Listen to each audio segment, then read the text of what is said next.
তরিকায় দোয়া করলে আল্লাহ আমাদের দোয়া কবুল করবে।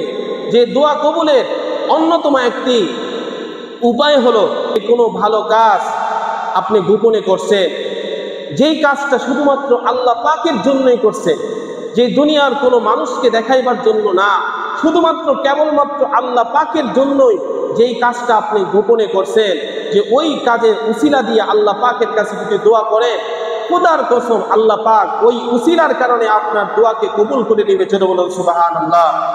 দ্বিতীয় নম্বর হলো যে আল্লাহ পাকের যেই নাম সিফাতি নামগুলো আছে, যে এই নামের উসিলা দিয়ে আপনি যদি আল্লাহ পাকের কাছে দোয়া করেন, আল্লাহ পাক আপনার দোয়া কবুল করে নেবে। কেমন? যে আল্লাহ পাকের একটা নাম আছে রহমান।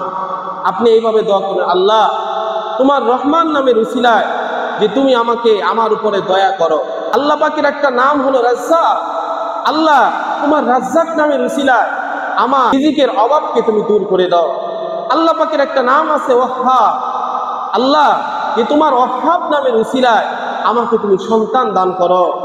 আবার আছে আল্লাহ পাকের একটা নাম হলো গফুর। আল্লাহ তোমার একটা নাম গফুর। আল্লাহ যে তোমার এই গফুর নামের উসিলায় তুমি আমাকে মাফ করে দাও।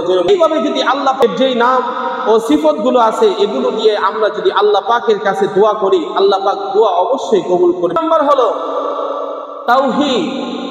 যে তাওহীদের উসিলা দিয়ে আল্লাহ পাকের কাছে দোয়া করা। তাওহীদ কি?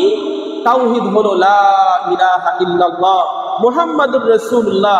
যে তাওহীদের এই কালিমা দিয়ে আমরা যদি আল্লাহ পাকের কাছে দোয়া করতে পারি, যে খোদার কসম আল্লাহ পাককে যদি বলেন, আল্লাহ যে আমি তোমার তাওহীদের কালিমা লা ইলাহা ইল্লাল্লাহ এর উসিলায় আল্লাহ আপনার কাছে দোয়া চাচ্ছি, আল্লাহ গো আপনি আমার দোয়া কবুল করে।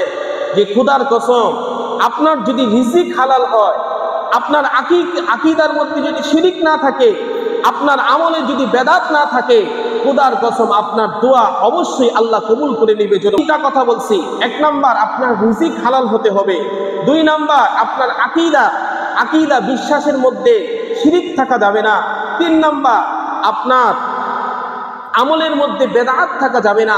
এই তিনটা শর্ত মেনে যদি আমরা যদি আল্লাহ পাকের তাওহীদের উসিলা করে যদি দোয়া করি, খোদার কসম আপনার দোয়া আল্লাহ পাক অবশ্যই কবুল করবে।